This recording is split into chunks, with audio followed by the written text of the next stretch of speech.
മുത്തുനബിയുടെ ഘനഗഹനമായ വ്യക്തിവൈശിഷ്ട്യങ്ങൾ രുചിച്ചറിഞ്ഞ അന്വേഷണ കുതകികളെല്ലാം ആ വ്യക്തിപ്രഭാവത്തിന്റെ ജനനാനുബന്ധ സംഭവ വികാസങ്ങളിലും അവിടത്തെ ജീവിത വിലാസങ്ങളിലും ഉറച്ചു വിശ്വസിച്ചവരായിരുന്നു. പക്ഷേ ഇസ്ലാമിന്റെ മൊത്തക്കുത്തക അവകാശപ്പെടുന്ന മുജാഹിദ് തണ്ടുതുരപ്പന്മാർ പറയുന്നു, നബിയുടെ ജന്മദിനത്തിന് ഒരു കടുകുമണിയുടെ പുണ്യം പോലുമില്ലെന്ന്. ഞാൻ വളരെ ലളിതമായി, ഒരു കല്ല് നിങ്ങൾ റോട്ടിൽ നിന്ന് നീക്കുന്നു, അതിന്റെ പുണ്യം പോലുമില്ല നബിദിനത്തിന്. ഒന്നുകൂടെ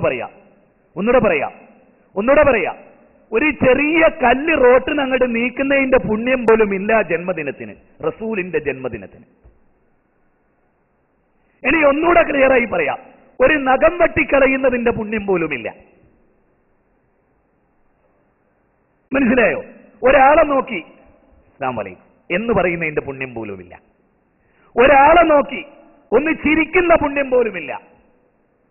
ഇനി അതിൽ ചെറുതായിട്ട് എന്തേ അതും ഒരു കടുകുമണിയോളം നിങ്ങൾ ചെയ്യുന്ന നന്മ ഉണ്ടല്ലോ, അത്ര പോലും പുണ്യമില്ല നബിയുടെ ജന്മദിനത്തിന് ഇസ്ലാമിൽ. ഏത് ഇസ്ലാമിലാണോ നിങ്ങളുടെ മുത്തപ്പന്മാരായ കെ എം മൗലവിക്ക് തിരിയാത്ത ഇസ്ലാം? കെ എം മൗലവി ജന്മദിനം നടത്തിയില്ലേ? റബീഉൽ അവ്വലിന് ജന്മദിനം മദ്രസയിൽ നടത്തിയെന്ന് കേരള നെതുവത്തുൽ മുജാഹിദിന്റെ ചരിത്രബുക്കിൽ എഴുതിയിട്ടില്ലേ? അന്ന് നിങ്ങളുടെ മതം എവിടെ പോയിരുന്നു? ഇടക്കൂടി ഒരു കാര്യം ഞാൻ പറയാൻ ഉദ്ദേശിക്കുന്നു. ജമാഅത്തെ ഇസ്ലാമിക്കാരന് പത്രമുണ്ട്, മാധ്യമം. ആറ്റുകാൽ പൊങ്കാല എഴുതിയ തൗഹീദ് പഠിക്കൂല, ഓണം എഴുതിയ തൗഹീദ് പഠിക്കൂല, ഇനി ശബരിമലയിലെ ഉത്സവം എഴുതിയാലും തൗഹീദ് നിലനിലാറില്ല. ഇന്ന് നബിദിനമാണെന്ന് എഴുതിയാൽ മാധ്യമക്കാരന്റെ തൗഹീദ് പഠിക്കും. എവിടുന്ന് കിട്ടിയ തൗഹീദാണ്? ലോകത്ത് സൂര്യൻ ഉദിച്ചതിൽ കിട്ടിയ ഏറ്റവും നല്ല ദിവസമേതാണ്? നബിദിനങ്ങൾ ജീവിച്ച ദിവസങ്ങളാണ്.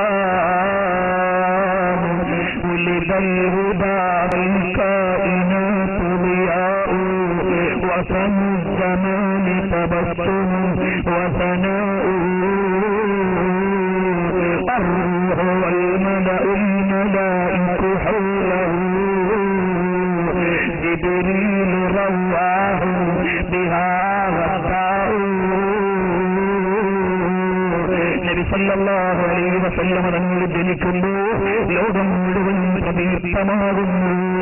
രാവിലെയും വൈകുന്നേരവും ജിബ്രീൽ അലൈഹിസ്സലാം വരുന്നു, മലായികത്ത് സന്തോഷിക്കുന്നു. അങ്ങനത്തെ ദിവസമാണ് ലോകം മുഴുവനും സന്തോഷിച്ചുപോയി. സ്വർഗം അലങ്കരിക്കപ്പെട്ടുപോയി. ലോകത്തുള്ള ബിംബാരാധകരുടെ ബിംബങ്ങൾ മറിഞ്ഞുപോയി.